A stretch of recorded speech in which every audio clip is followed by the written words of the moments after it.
just going to pretend that I'm good, like it's just, I'm as good as I want to be. Right. Was there something showing up for you? It was a rough weekend around friendships and how, like my words are release, receive, embrace, and release what no longer works for me. And I had an experience with a friend similar to your sister thing, that I'm processing through. Yeah. Okay. Yeah. Yeah, it's all good. And were you attending some type of retreat recently, or okay? That's where it was. That's actually where I was. It was Colette Baron Reed.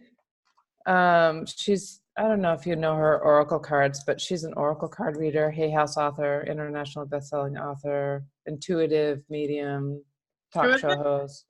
Colette Baron Reed. Mm-mm. She does like the crystal deck. This is like this, yeah. So anyways, I was in her mastermind, her intensive mastermind group. Mm-hmm. And this last weekend was the end of that. Mm-hmm. And just had some funky things happen. And I know it's all because I've asked to just let go of things that no longer work for me. Mm-hmm. So it's all good, Sure. Absolutely. Yeah. I love your perspective on that. And I'm sure the answer is absolutely yes, but are you clear about the grounding process that happened for reentry after your retreat? Are you like in your own spirit? Are you really clear about the process you took to ground and reentry? No, clearly I'm not, because I'm looking at you like a blank slate here. Okay. I had, no. Totally fair. What's showing up for me, and then we can move on from this, and obviously I'll just take your lead, but what's showing up for me is that there is still a little bit of the swirl of the experience that you were in. Mm. And oftentimes and it's not the person, anyway, so what I'll say is that as a facilitator, and you know this as well as I do, that it's very important, obviously, to get your people to a different energy space so that they can create something new in their life, if that's the goal of the retreat. Mm. But it's equally as important to ground them back into a safe energy and then allow them a process of reentry back into their normal life so that they're not swirling, right, without the space. Because it's okay to swirl in the space because you're in the sacred environment. And when you move out of that environment, it's super important to ground back and then re-entry in. It doesn't mean your energy has to decrease per se, but right. Obviously, right? So I would just maybe look at what that looked like in your life. Totally. You're right on. I just wasn't understanding what you were saying, and you're absolutely right. That was actually one of the things that went through my mind this weekend, is that the facilitator, doesn't do a good job in bringing you back into your own being. Like, you have to do it yourself. So not uncommon. Yeah. Very good. Okay. Wonderful. Very good. Thank you. Okay. And so how did you feel leaving? How did you feel about our last session? Was there anything that unfolded after that for you? Do you want to speak to that to kind of bring me up to speed on maybe where you are collectively on what we spoke about? Sure. I've watched the video a couple of times. I absolutely love the idea of creating programs around sacred space, healing rifts within families. That's really big for me. I think the program can be the same, and just, language is a little different. In addition to, so I love it, and I'm moving forward on that. I like the idea. Okay, great. And the last thing was the mini videos. I've gone back and now I know I want to do it again. So I think that's such a great way to be honest and authentic, and just encouraging people to utilize my services. So I really like that a lot. Like that really resonated with me. The storytelling is good for me. Like I like that. Yeah. Because yeah, you're very warm and inviting and safe for people to listen to. So any story that you could transpire and oh, that would be really a great way for people to enter into your space. Absolutely. Thank you. And the question that I came up with that I'm still questioning is like, you're like, transform, everybody's transforming. Everybody's transforming, everybody's creating peace. I still haven't come up with the word to replace transform. You had mentioned like, everybody's transforming, you're different. And so I really don't want you to use the word transform and creating peace for people. So I haven't been able to come up with a word. Okay, thank you for that. I will also be thinking about that. Let me just, okay. Interesting. Okay, so I will put that top of mind as well and see what begins to flow and show up for us here. Okay, great. Now, do you feel comfortable moving into story today? Yes. Okay, great. Okay. Would you be open to sharing with me at this time, what is your intention for wanting to share this story? Oh, my intention is to inspire and to provide hope for people to know that there's a way of life that's just abundant and joyful and filled with amazing things in our lives. You know, like no matter what you go through as a trauma, there's something amazing waiting for you. If you're willing to step through the pain, move through the pain.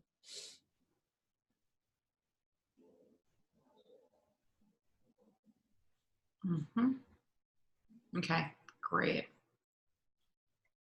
And you know, let me in another, just to be open, completely authentic about it, is like another reason why I really want to do this chapter is like to be a book ahead of my own book, Shattered Together. So the book, it's like the preempt of what's coming. So just to be completely transparent, it's just like, it's both. It's kind of like preparing me for what's coming as well. Absolutely. And then that's a perfect segue into my next question, which is your goal for this book, right? So if anything could happen with this book when it gets released into the world, what would that look like for you, your business? It's the catapulting forward into my full self,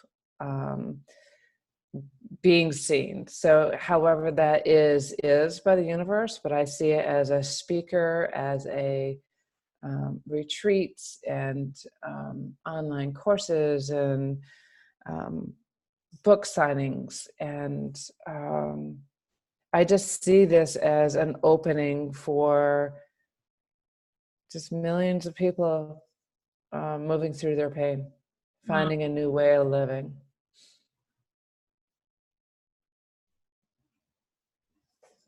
Okay, so beautiful.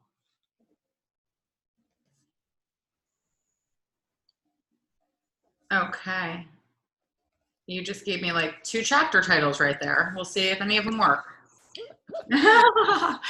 Okay, so and I think you already answered this because in your first sentence you said inspire, provide hope. But how do you want your reader to feel after they've read your chapter?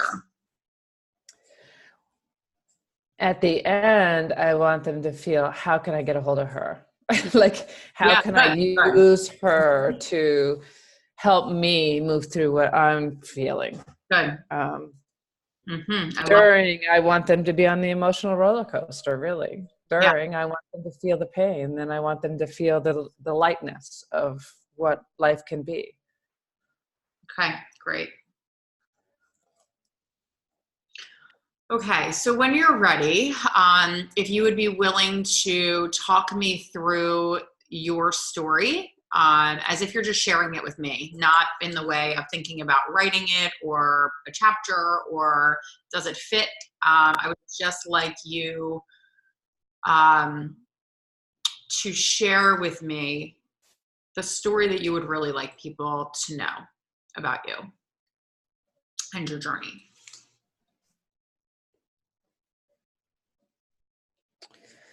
I'm just thinking where I want to start. That's where I'm, I understand. like trying to like. And so, and I'll say this, and it maybe it resonates or not, and either way is okay. Oftentimes, if people have a difficulty of where to start, something to consider is beginning like right before something shifted. So, rather than starting like at the event or at where it shifted, who were you before that shift occurred? Right. Yeah. So I'm obviously talking very general terms here, but what was life like, in the year before or months before, or weeks before perhaps something big happened that changed things forever. Doesn't have to be the way your story starts, but as a reference point, sometimes that can be helpful. So society would say that I was a successful, powerful woman who served as a legislator. Well, first of all, who didn't have a college degree. Let's just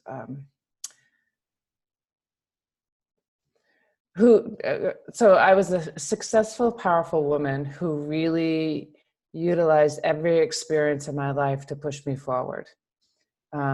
I served as a legislator, as a governmental official for the governor. I owned and operated businesses with my former husband and my children's father. I was an adult learner and got my college degree when I was serving for the governor. And I was a single mother most of my children's life. And I was the executive of the largest commercial contractors association there was in the state of Vermont. So on the outside, everybody saw this powerhouse of someone who actually wrote and named civil union, as a legislator who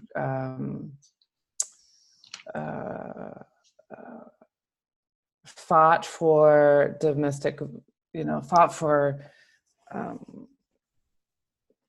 victims, I would say,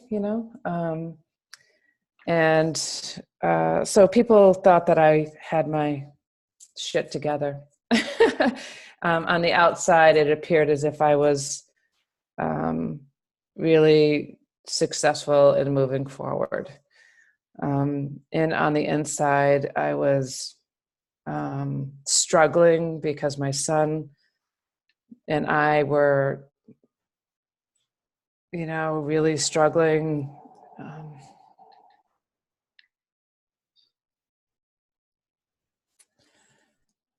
I don't know how to word that, but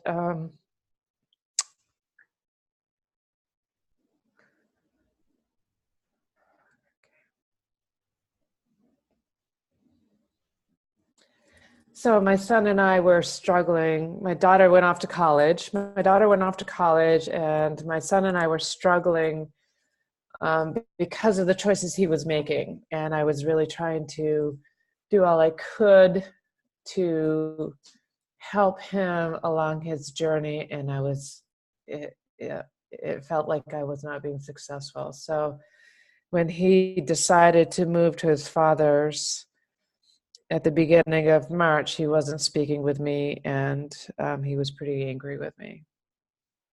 And 2 weeks after he moved there, I'm sitting in a board meeting determining whether I was going to still be the executive or if I was going to resign by the end of the day. And I get one of my friends comes and pulls.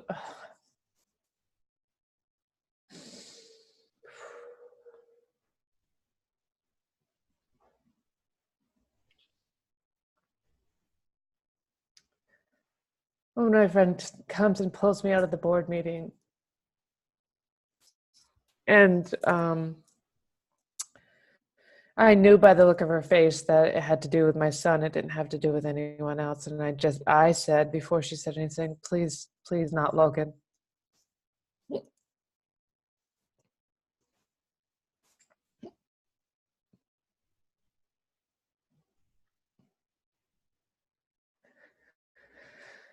And she said, Logan committed suicide at his father's. And my world shattered at that point.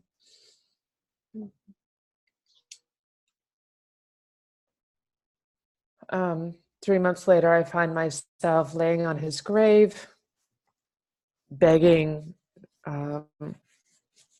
for, I don't know if I want to put this in the book or not, but prior to that, a month after his services, I find out there was a note, and in the note, so I thought I was at my lowest of low, and then a month afterwards, I was told at the time of his death that there wasn't a note.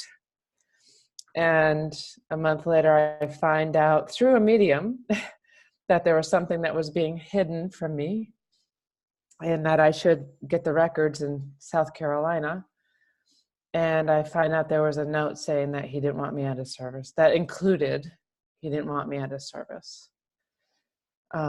So I didn't think I could get much lower. And I found myself being at a place where I didn't want to be here either.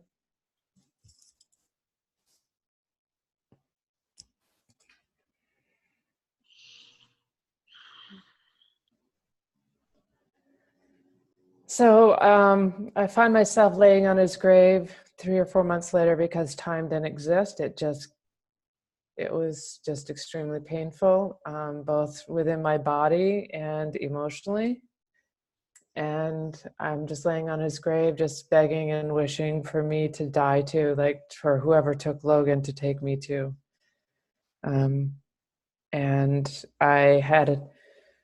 I mean, literally screaming and crying. And then I had the message come through that if this happened in your life, then you're meant to do something with it. You've got the voice, you've got the contacts, now go do something. Help others. So it was at that point that I decided to change how I responded to my son's path transition from nothing but grief and guilt, shame, blame, to attempting to help others about suicide awareness, then mental illness, then emotional fitness. And throughout the past 10 years, I have realized that in order to exist in the world and really live, I needed to move through the pain and the healing. And so that's where my journey really started, is that today I realized that Logan was my gift and is my gift of helping me to serve others. And the healing is what makes the difference. The willingness to step into some very painful feelings. And I started by cognitive thought therapy, went to PTSD treatment.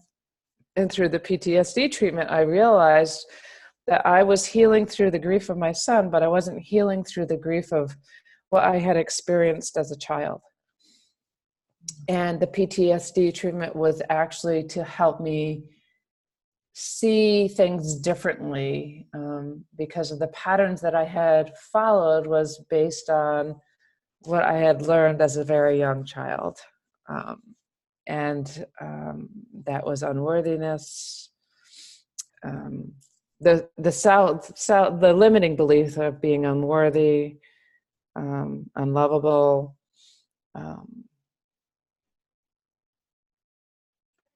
And so through the treatment, I decided that I realized that just wasn't true. And at the same time, I realized that there were emotions and limiting beliefs and blocks in my body that I was holding that still needed to be removed in order for me to actually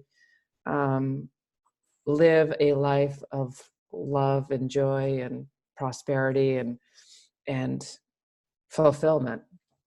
And I continued to work through all that and realize, and eventually became certified in a healing modality. Um, and I don't know how much you want me to speak or say, but it's just like through all of my teachings and personal development, I've realized that once you start to remove the shades, the layers that are blocking the light within, that I actually carry the light and that I can project the light out to others. And I found my gifts and I found my gifts and my purpose for the world, for being here in this world, through the trauma of my son's transition, through the trauma of my life in general. And now I can look back and be so very grateful for every experience I've ever had, because it's made me the person I am today, that can do energy healing for others, that can channel messages from the divine, and that knows that my connection, my soul connection to the universe, is really what brings peace and love in my life. And that's my purpose, is to teach others that.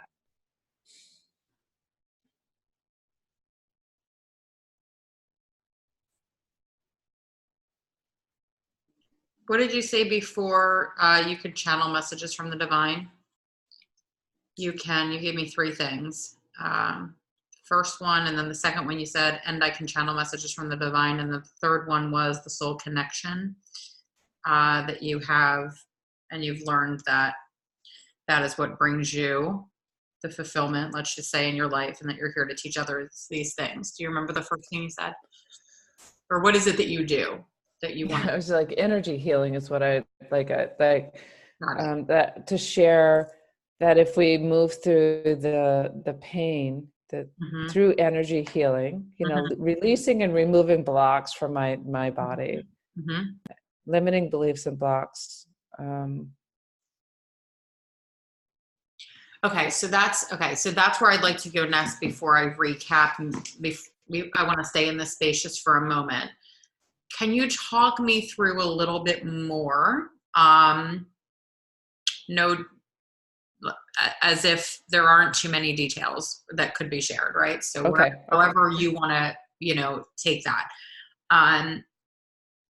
What I'm hearing from you and what I understand from you, being where I am in my life, right, is how you moved through this pain was originally through being able to connect with in a safe space with therapy and being able to work, talk through some of these feelings. And then you were able to identify the trauma as a child that was keeping you from being able to heal fully. And once you were able to look at that, you were able to start to peel back the layers that were keeping the light stuck, so the light was actually able to shine out. And when the light was able to shine out, you were then able to attract in more of your soul's purpose, which was guiding you to certification in energy healing and being able to channel in a new way that you hadn't experienced yet in your life, or maybe didn't want to recognize, whatever that looked like for you. And really developing this deep soul connection, which shows you the way to this joyful life with love and abundance. So this is what I'm hearing from you, but I don't know that every audience is every person in the audience is going to, they might need more. How did you move through the pain, right? So I can see this question being asked. So what could you share about, how specifically, if you can get more specific than you already have, of how, if I was someone grieving right now, help me to move through, or even if I'm in a difficult relationship, right? Because we have a couple of different audiences here that you really can serve very deeply. How can I move through this pain? Moving through the pain were multiple steps along the way. So the more I healed, the different things I started to step in. So at the very beginning of moving through the pain is that I had to be willing to express my own guilt, to acknowledge that we live in a world of choice and we all make choices. So I had to step into I had to step into the pain. Like I actually truly had to step into what I thought that I'd never lived through. The acknowledging of my own beliefs. And that was like through talk therapy. At the time, it was through talk therapy. Then it was, with the PTSD treatment, I had a situation where I actually had an ability to say, is this really true? Like what I had created a story around that I was not worthy or I was not lovable because of a early childhood trauma. And I realized during the treatment that wasn't necessarily true, because what I experienced was only people love you for the, so it's,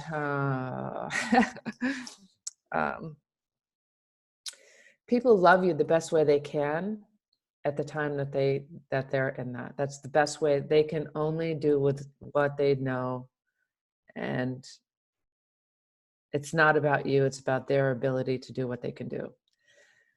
So when my birth father was abusive, he only knew what he knew.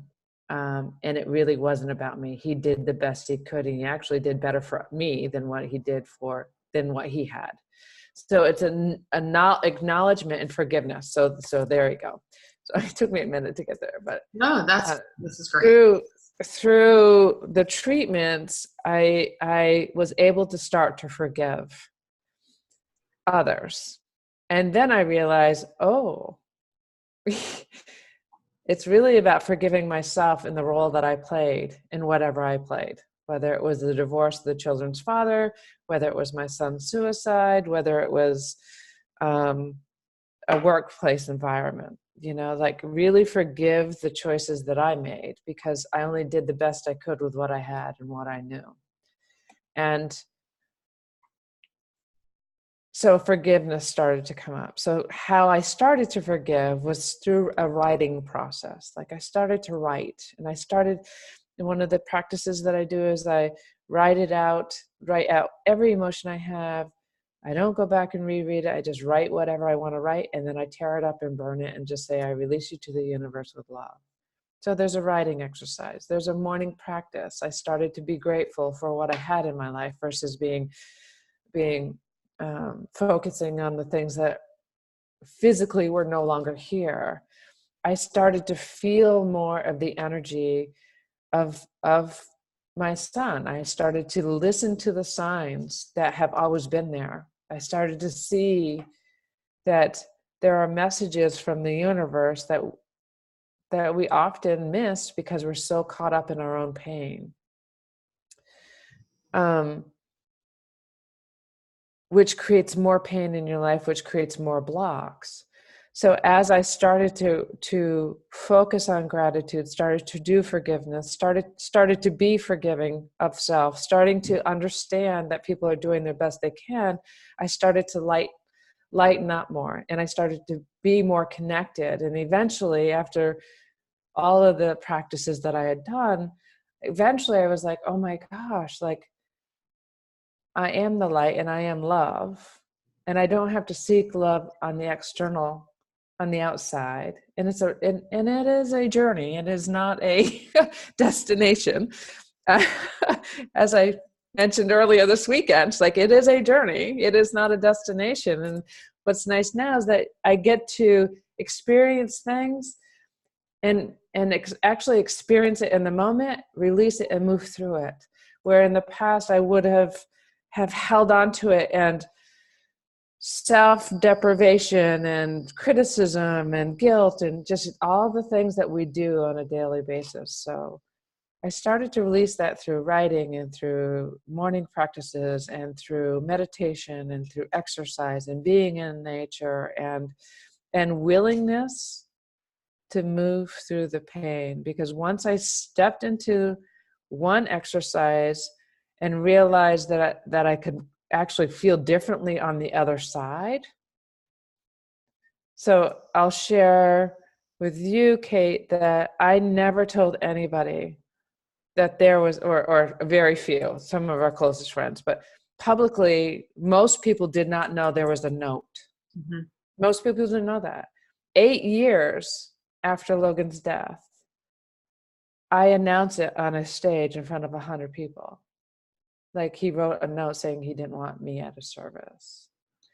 And while that seemed like, oh my God, brave, it was freeing. Like, it lifted a weight off my shoulders because I didn't have to carry that guilt around, or like someone's going to find out who I really am. Yeah. You know? And so the more I did that, the more free I felt, the more excited I felt about stepping into more to move through it, so I don't have to carry it in my body, in my soul, in my being. And if someone were to ask you, how do you experience the moment? How do you feel it? How do you move through it? What goes through your mind when you are feeling it? I feel like when you're experiencing the moment, you mentioned that that's how you write through the moment. So I think that's very clear as far as like a step I can take. Mm-hmm. But what's in your mind when you say you have to feel it? What goes through your mind in that moment? Like, what do you tell yourself? What's that internal dialogue? Well, at first it's like, no effing way do I want to step into that. At first it's like, I do not want to do this. I can just ignore it and mask it. Like I've been masking it, and my life is just fine. I'll just continue to exist. Yeah. And then the realization, that the thought that comes in is like, yeah, it's tough right now, but in 10 minutes or in an hour or two, I'll see clearer, I'll see differently, and I'll feel differently. So I'm willing to, feel differently, like the weight in my chest, the pain in my chest, the churning in my stomach, the heaviness on my back, or the headache, whatever your body speaks to you. And so whatever your body is trying to tell you, if you just go into that, you realize you're holding stuff, like the stuff that you're holding has nothing to do with what's happening right now. It has to do with an old pattern that you're carrying forward. So you're able to shift the pattern. I don't know if I'm explaining this well, Mm-hmm. but yep. Yes, I get it.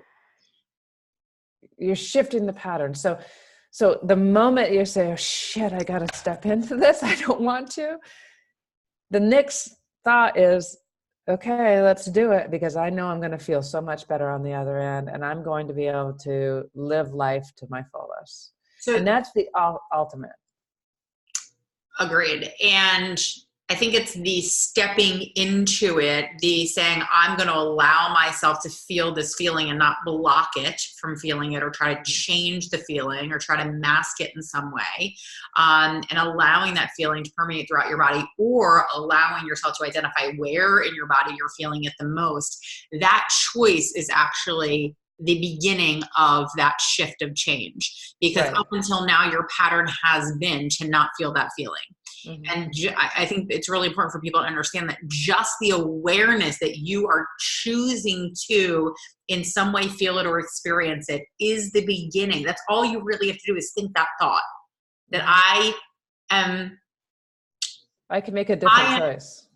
Yeah, like I am considering even feeling that feeling that I have never been willing to feel before. That one thought can literally plant the seed to begin the shift of a new pattern. Now then, yes, other steps need to happen after that in order for the whole shift to occur. But a lot of times people just don't know where to begin with that. The simplest thing of when this feeling comes to you, you can think this thought that is different than you've ever thought before. And that is the beginning of a new thought pattern and the beginning of a new pattern in your life of how you experience and feel this feeling. And so anyway, those are my words around it. So I don't obviously they have to be your words and in alignment with what you feel and go through and experience, right? But I think it's important to really help people just for for one part of this, whatever part you decide. But this whole moving through pain thing is obviously the core of what you do. So it's very important, I feel like, that the audience can understand exactly what do you mean by that, because every single person has pain in their life and every single person wants to move through it. They just do not know how. So if we can really get down to the very internal thoughts of what is the first choice you make, thought you think, and just for you give yourself as an example. That's why I was digging on the internal dialogue, because people will receive this much more if it's experiencing you moving through it, and what did you think and what did you resist, and then what did you move through resisting, and then what did you choose that was different in that moment, and then after you chose that different for the first time, what new awareness developed for you that otherwise would not have been there in your life. So bringing people through this whole process, they can start to self-identify and say, so if I do that, I will be able to move through this thing, right, that I've never been able to get over before, or whatever it is, rather than us saying, these are the steps you follow. Right. If you tell it in the way that you did it, that's where people they'll be able to experience their own journey rather than us taking that away from them and telling them what their journey is. People want to decide for themselves what their journey is. Does that make sense? Totally. Great. Yes, it does. My next question is, before we kind of tie this all together, is my next and probably last question is, I don't know how to ask this. I already know the answer, but I want to ask this in the way of the story. So if I right now am experiencing this story, and then and then I read in your bio, or I want to get to the place where you channel messages from the divine or anything around this, channeling spiritual place. Talk to me a little bit about what you would like to share in reference to how you began to communicate with your son, what your relationship now is with your son, what messages you received. And that's so funny. Right before you told me about the letter, I was like, where does the medium fit into this? Because there's a medium here that shifted things. And then you told me about the letter, which I still didn't get. And then you were like, and I heard it from a medium, no less. I'm like, there she is. Anyway, but that was only part of it.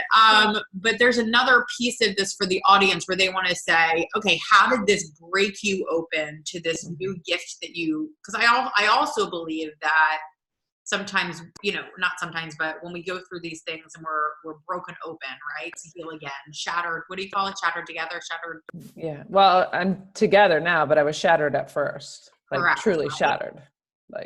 We're given these new gifts along with that, right? And so perhaps, I don't know, it wasn't new for you, in my opinion, but it's new for you to see it, right?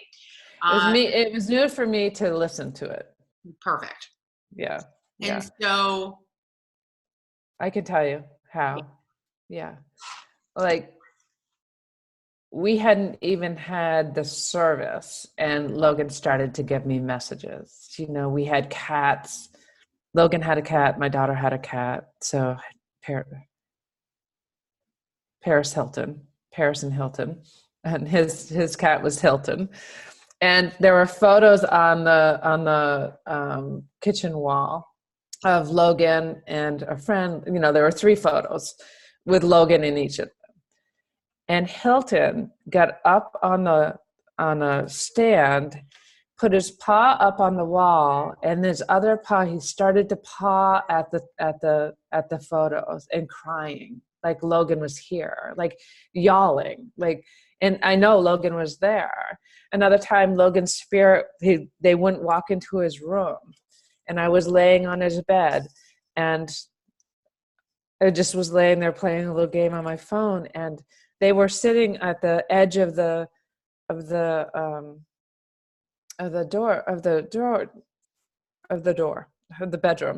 and they just kept looking in, and they wouldn't cross the threshold. And eventually they crossed the threshold, but they crossed it by jumping into the air and yawling. And like, then I laid down, turned over, and I felt my son's body just like lay against me with his arm around me. Like I felt his spirit. I felt it, you know. So I started to listen. I started to look. I started to be aware. You know, I asked him a question. I was going to move in with, well, whatever. I was going to move, and I didn't know if it was the right move or not. You know, like, am I doing the right thing, Logan? Am I doing the right thing? He had a baseball cap that his team put his number 33 on it, and it was up on top of the top stand with a basketball, and there's all kinds of things on it. And I said, Logan, please give me a sign. You know, like, please give me a sign on whether I'm doing the right thing or not. And if I'm doing the right thing, please show me I'm doing the right thing. The next morning, I go in to do ironing in his room. That baseball cap was on the floor, where the basketball wasn't on a stand, and that was still, everything else was present. That baseball cap was on the floor. So he's saying, yes, this is the right thing. You know, like, I started to listen to what other people would have thought I was crazy about. Yeah. And I just started to be there. I started to see. Do you have any sense into his awareness over his passing, his transition, him experiencing a sense of peace now, or anything around that has occurred for you? Yeah, it just like he's reassuring that he is in a very peaceful space. And he being my partner in what I'm doing, like, he is my guide. Like, he is helping me help millions of people, you know, like, he's helping me to have the strength to do what I'm doing, to continue to walk forward instead of saying, screw this, I'm done with this. Like, I am done with this. Instead, I'm like, no, like, he's helping me with that. So this was our journey. This is our journey. And he's in a better space. Like, he's more at peace. And I know he's no different than any other teenager. You know, when we all got mad, we all had thoughts that we wanted to be vindictive to our parents. I'll show you. What if I did this? What do you think? You know, and it's the split second. He couldn't take back his split second. And he shared that with me since, you know, like, I'm sorry. Okay, that's what I was getting at. Okay. Yeah. And you heard that, you saw that in a vision. How did that come to you? Oh, like, I've gone to many mediums, and everyone, whether it's Teresa Caputo or Colette Baron-Reed, or, I mean, like, I could name several, and every single one, he comes through, and he's like the first one. They keep saying, there's this young guy here that's just jumping up and down. He wants to talk to his mom. And so every one of them say the same thing. And he wouldn't be here. Like, I know.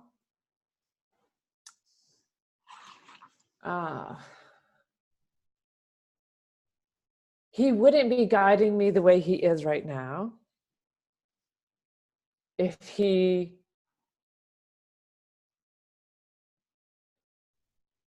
wanted to see me in pain.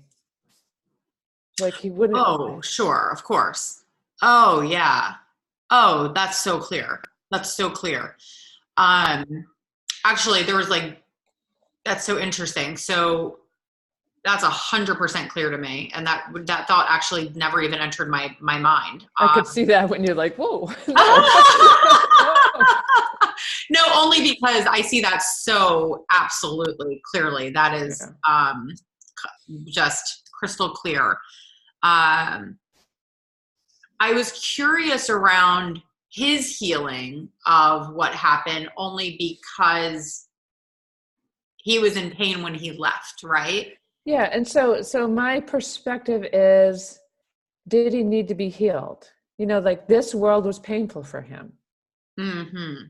And once he was where he is now, is completely in spirit and energy and all around us, is there a need for him to be healed?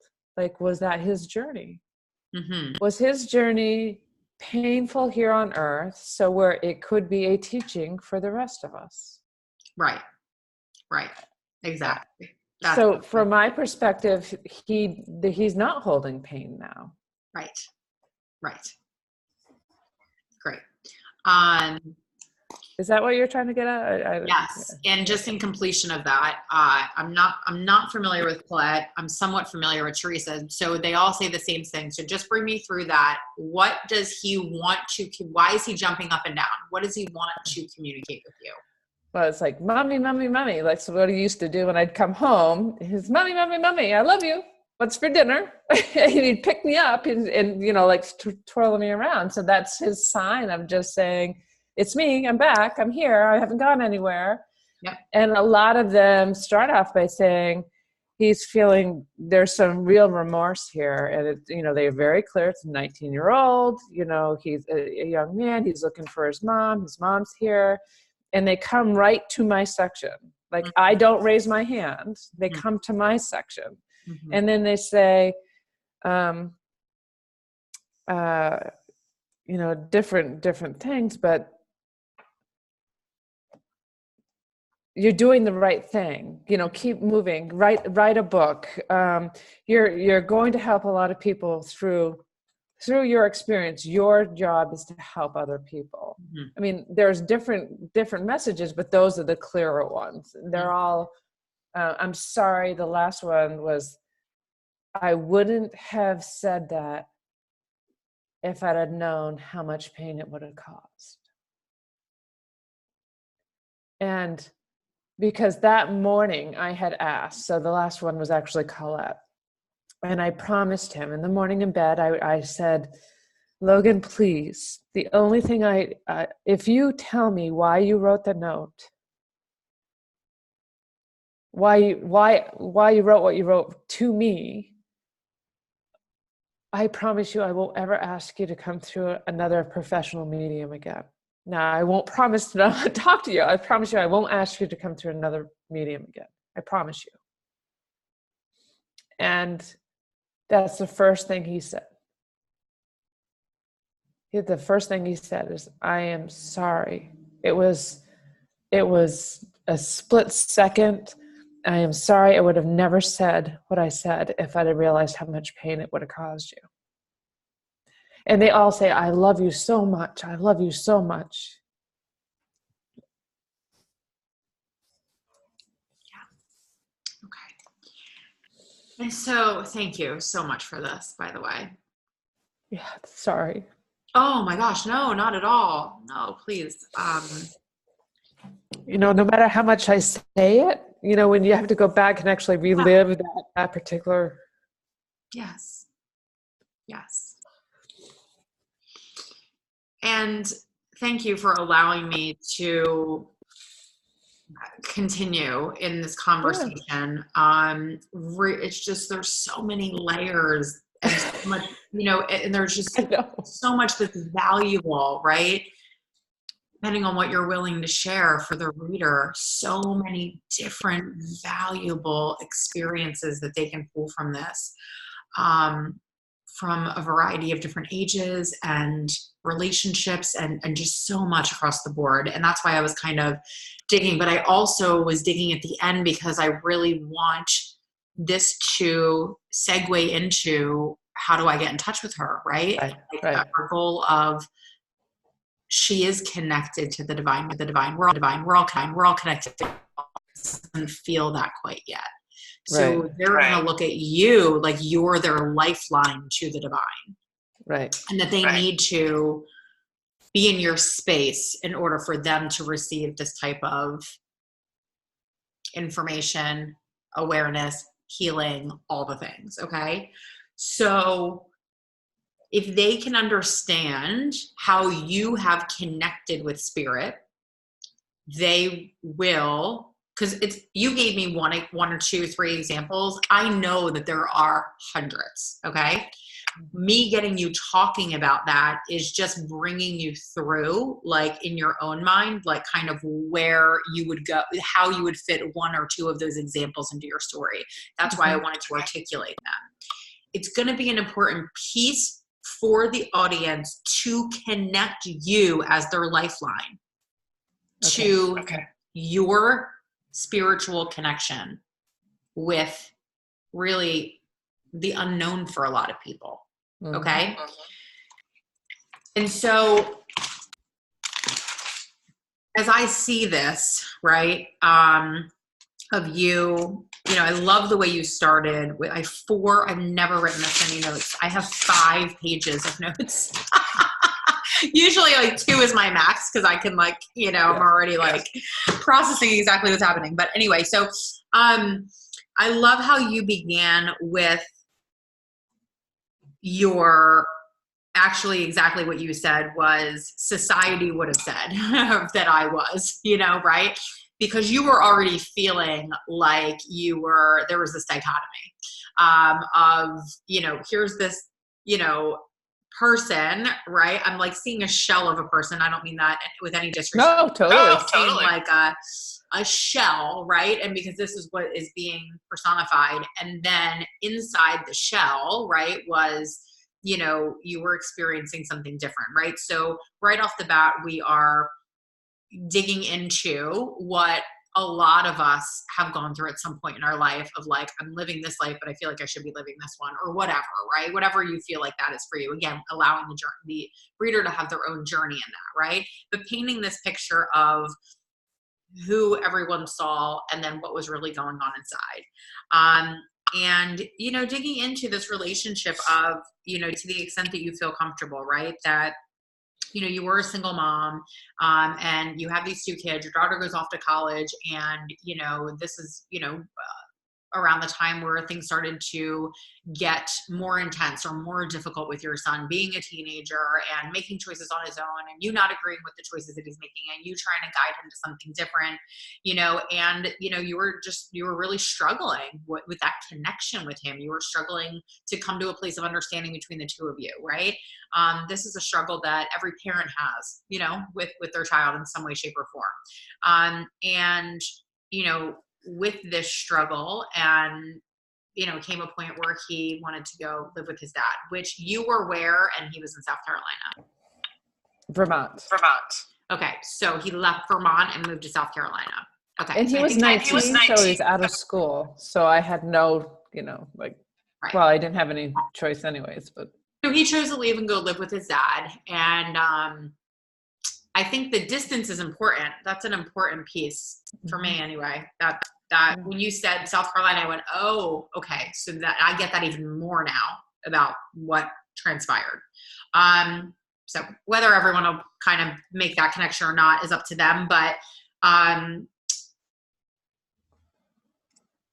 anyway, it's really interesting that he gave that distance, right? And that with that distance, he felt like he had the safety almost, like you couldn't walk in, like you couldn't get to him. You know what I mean? Like it's just really fascinating. And he chose to go there. I mean, from my perspective, again, like I believe he chose to do that in South Carolina so I wouldn't find him.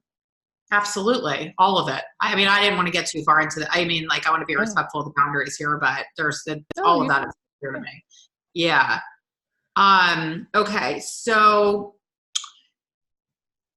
obviously then I don't know that you have to go on very long about your experience after your after Logan's transition, but I do think that it would be very valuable to allow us into your internal dialogue of some of the thoughts that you were experiencing, identifying with this tremendous grief, right?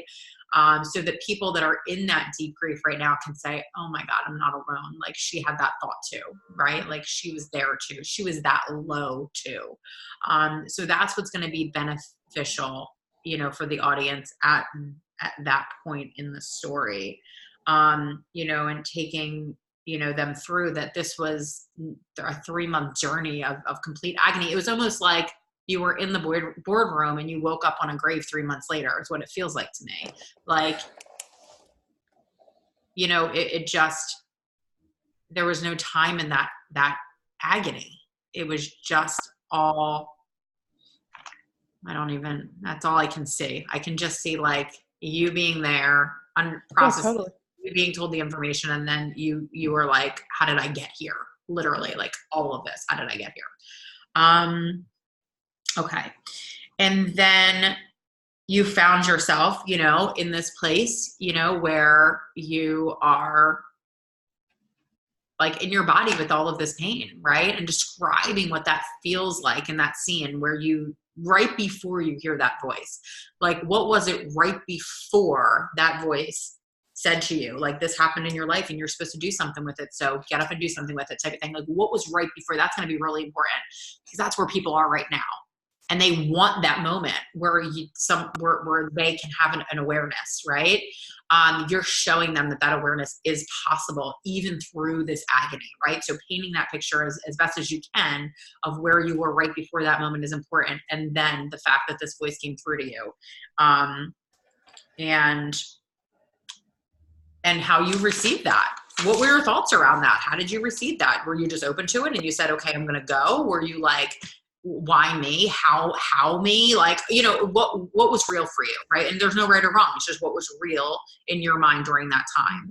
And then this is how you start to move through the pain, right? Bringing people through the steps. I love what you said. The more you healed, the steps changed, right? So in the beginning, and taking your audience through that, like, you know, it's important to understand that we have to move through the pain, or it was important for me to understand that I had to move through the pain, but moving through the pain changed as the pain changed, like as the pain changed, right? So as in the beginning, this is what it looked like. And then once I was at a different place, then this is what it looked like. And then when I was at a new place, this is what it looked like. So each time it gave me hope for a little difference, you know, a little more freedom. Yeah. A little bit of light, a little bit of hope to allow you to see things just slightly differently and allow a new space to open up to be able to walk through again a new journey, a new moving through pain, or a new journey of healing, right? Does that make sense? Totally. So each of these experiences that I would like you to walk people through, right? I'd like you to walk people through therapy, the PTSD treatment. I would like you to walk people through how you began to see the light. I would like you to walk people through how you began to get certified. I'd like you to walk people through your connections with Logan, how you begin to connect to spirit, how you begin to recognize and see signs from the universe and experience signs from the universe. I want you to walk people through all of this, but that deep connection with the divine did not come in the beginning. It can't. That's the journey, right? So how did you get there? And then let me just, sorry, I just need to send this.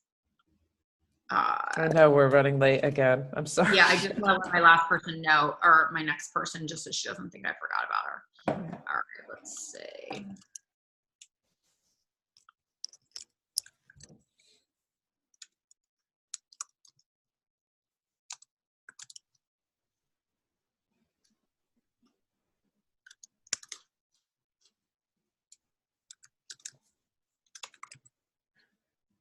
Okay, thanks. Sorry about that. Okay, and then, because I think this part's really important, so I don't want to cut this short. So as you're bringing people through, stepping into the pain or journeys of healing, it's both of these things. This is how you, why am I calling it step into the pain? Is that, are those your words? Moving through your words.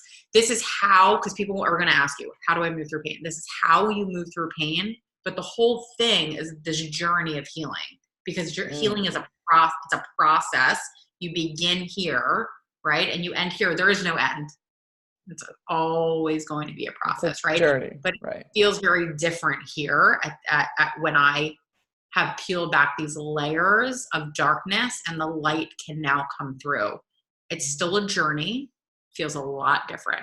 Okay. And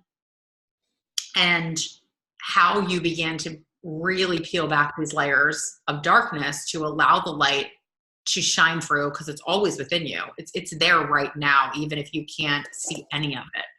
It's in there, right? But when you stepped into the pain, you could see these feelings differently, right? We talked about that power of choice, that power of acknowledgement that you could sit with this pain and experience it differently for the first time, rather than ignoring it or pretending that it wasn't there or trying to mask it in some way, right? And if you, in that one space of choice that you could experience or step into this or feel this differently, you do step into a space of a brand new awareness, beginning a new pattern. And when you start these new patterns, it begins with acknowledgement and forgiveness were two of the words that you used. Right. And you started to forgive other people in this process.